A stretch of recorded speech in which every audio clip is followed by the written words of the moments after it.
Selamat datang di podcast Di Balik Nama. Gak pernah gue opening seperti ini. Teman-teman juga melihat set kita berubah total. Bukan karena Pita Kuning pindah kantor, tapi karena orang-orangnya yang pindah kota.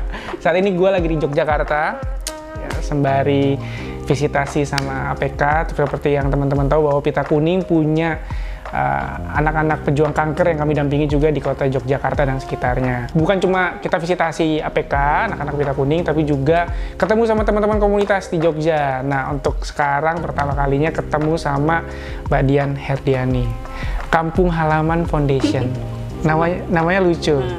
Selamat datang, Mbak, di Pita Kuning Podcast. Selamat datang di Jogja. Selamat datang di Jogja. Siap, terima kasih.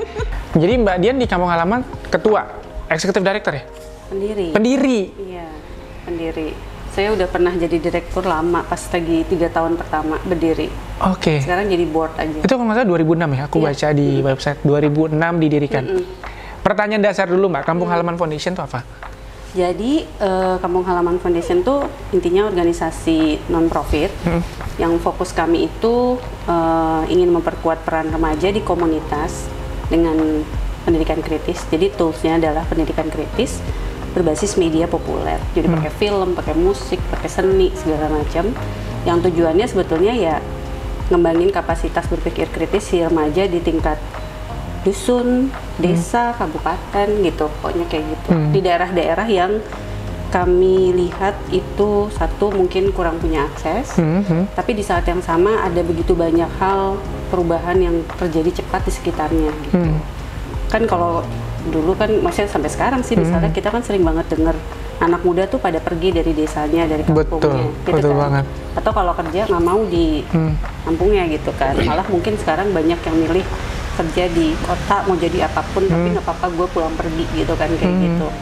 Nah program yang kami lakukan itu si pendidikan kritis ini sebetulnya ngajakin mereka untuk kayak ngenalin lagi tuh potensi wilayah tempat dia tinggal tuh ada apa aja yang sebenarnya bisa dikembangin. Sebenarnya kamu tuh nggak usah pergi jauh-jauh, kamu tuh bisa jadi kayak malah justru karena kamu yang paling tahu tempatmu, kamu tuh malah bisa jadi mungkin akan jauh lebih baik daripada kamu misalnya bolak-balik ke kota kerja jaga toko gitu misalnya kayak gitu. I see.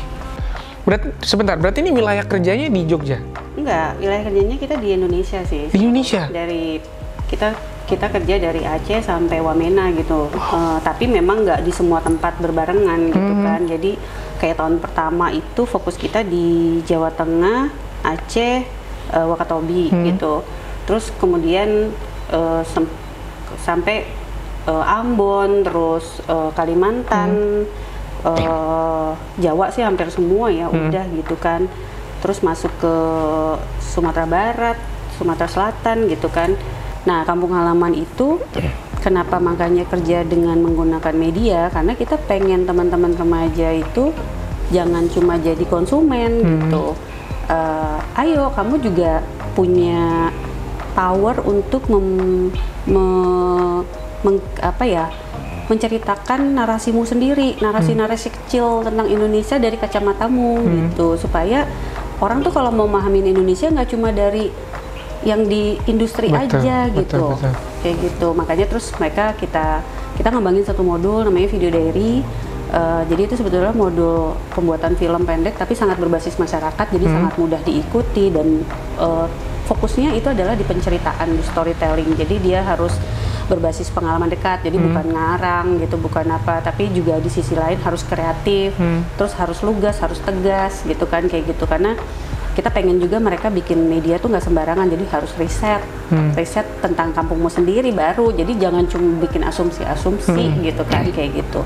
Nah, Video Diary yang dibikin sama teman-teman remaja di Indonesia nih, yang kita fasilitasi per hari ini tuh udah sekitar mungkin 450-an gitu film-film pendek yang udah dipertukarkan antar komunitas buat kayak saling belajar.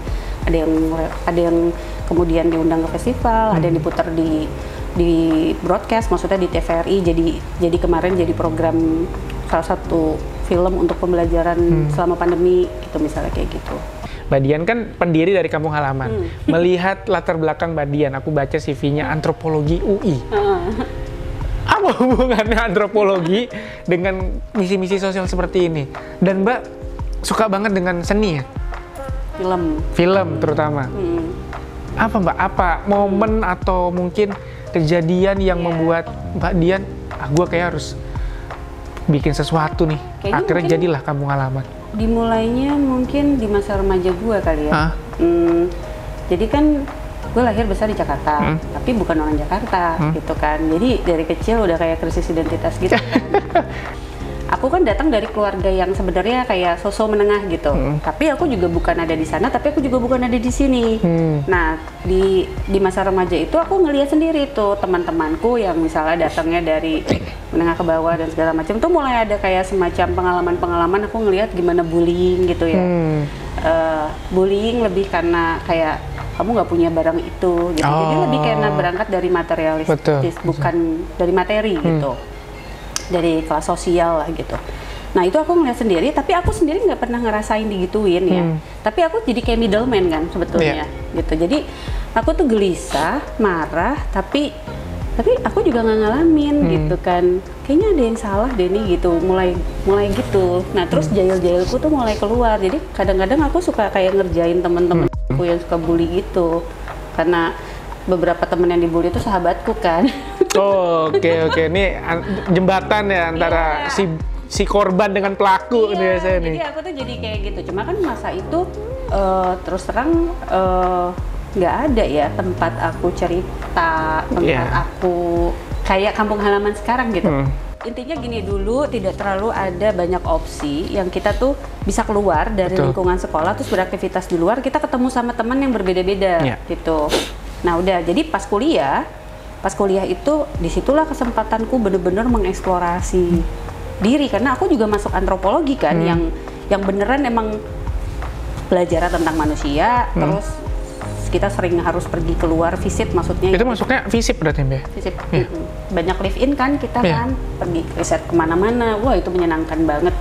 Waktu aku mulai kerja dan awalnya justru kan aku kerja dengan film dulu ya urusannya di GFest, Jakarta International Film Festival. Terus aku diminta diminta untuk membentuk namanya Indox, Indonesia Documentary Program. 5 tahun aku di situ. Nah di Indox itu kayak turning pointku tuh, karena aku ngelihat Indox itu kan program pendidikan dokumenter buat emerging filmmaker, filmmaker muda, tapi kan mahasiswa ya, mahasiswa ke atas. Nah di situ tuh aku gini, ini kayaknya kalau program ini bisa dilakukan ke anak yang lebih muda lagi, ya maksudnya yang remaja. Waktu itu targetnya apa? Orang tua? Jadi bukan orang tua sih, sebetulnya anak muda tapi yang mulai menata karir di film gitu. Oh ya, memang udah punya interest di dalam dunia itu ya? Iya. Nah aku melihatnya waktu itu, what if kalau ini bisa kulakukan dengan remaja yang lebih muda gitu, karena nggak tahu ya, aku ngerasanya kayak anak sekarang tuh semakin kesini kayak apa-apa kita harus lebih cepat sih gitu, kayak lebih harus cepat masuknya gitu. Kalau udah kuliah tuh kayaknya kayak udah telat gitu. Iya betul kayak banget. gitu. Iya. Ya udah, terus akhirnya aku bikin Kampung Halaman deh 2006. Sampai sekarang berarti menjadi orang yang berbeda itu dapat, terutama dari keluarga mungkin, ada nggak sih Mbak tantangan-tantangan tersendiri? Ya kan tadi bilangnya mau jadi yang paling berbeda dari kakak-kakaknya gitu. Terus sekarang juga memilih karir yang ya dunia NGO, siapa sih yang melirik gitu? Ya, kayaknya sih ibuku ya. Ibuku tuh dari aku kecil, aku ingat aku ya memoriku dengan ibuku tuh dari aku 5 tahun, aku selalu kayak nemenin ibuku kemana-mana. Kursus kecantikan ini, jadi sekolah buat jadi penguji ini, sampai umur segini tuh ibuku masih kayak gitu. Jadi aku nggak pernah ngelihat apa ya maksudnya figur perempuan di aku tuh ibuku ini gitu ya. Terus ibuku tuh dari kecil tuh aku kan bebas sebetulnya, boleh ngapa-ngapain aja, yaitu tentunya dengan kayak pindah rayon, ya udah diikutin aja gitu. Yang penting kamu bisa gitu kan, yang penting kamu bisa nggak gitu sekolah di sekolah yang kompetisinya tinggi banget kayak gitu dan aku survive gitu misalnya kayak gitu. Terus ibuku tuh dari aku misalnya dulu punya pacar gitu, ibuku tuh ini banget dia, pacarku datang gitu ke rumah, mau kemana ditanya gitu kan sama ibuku, mau nonton, mau makan gitu kan. Terus ibuku tuh udah ngeluarin uang gitu, dikasih amplop. Waduh. Enak banget jadi pacarmu. Enggak, katanya gini. Dimodalin sama ibumu. Karena ibuku tuh pokoknya pesennya Dian tuh udah punya uang sendiri. Aku udah ngasih uang dia untuk beli tiket nonton, beli makan. Kamu tuh jangan sampai pacar tuh nggak boleh menurut dia. Nggak boleh Bayarin. Ini Itu, perbedaan generasi. Zaman sekarang malah zaman sekarang malah orang itu lihatnya gitu, lihat kencan pertama gitu. Cowoknya ada keluarin dompet nggak gitu. Jadi ibuku tuh emang aneh, lucu banget. Jadi pacarku pulang, diamplopin lagi bensin. Pokoknya Masya Allah, enak sekali kawan. itu prinsipnya gini kan, anak ini sama-sama masih sekolah, uangnya Itu dari SMA? uangnya dari orang tua kan. Nah dia tuh nggak mau gitu loh, anaknya dia tuh dia pokoknya ngedidik anak perempuan tuh begitu gitu. Jadi aku tuh dari remaja tuh udah kayak emang punya konsep begitu gitu. Wahai anak muda zaman sekarang ini, gitu tolong dengarkan cerita Mbak Dian. Jadilah seperti itu. Karena memang ya lu ngapain dijajanin sama anak orang yang duitnya juga masih dari orang tua. Iya. Berarti sama aja lu dirawat sama orang tuanya dia. Iya, kan saya kalau prinsip ibuku, saya orang tuanya masih mampu ngebiayain anak saya gitu. Kenapa juga harus anak saya dibayarin? Ini kayak gitu. Anak zaman sekarang tolong didengarkan kata Mbak Dian ya. Ini menarik. Iya gitu deh. Pada akhirnya value-value didikan dari ibu dulu akhirnya tertular ketika mengelola kampung halaman ya. Iya sih, kalau menurut aku. Jadi 2022 apa rencananya, Mbak? 2022 kita lagi menginisiasi social entrepreneurship. Sebagai yayasan kita pengen lebih bisa mandiri, tidak hanya bergantung tanda kutip dengan donor gitu ya segala macam. Jadi dari 5 tahun lalu sih kita mulai pelan-pelan nabung dan segala macam. Jadi tahun depan kita akan launching social entrepreneurship kita, namanya We Love Youth gitu, yang di dalamnya sebetulnya unit bisnis yang 80%-nya semuanya tuh untuk yayasan kampung halaman.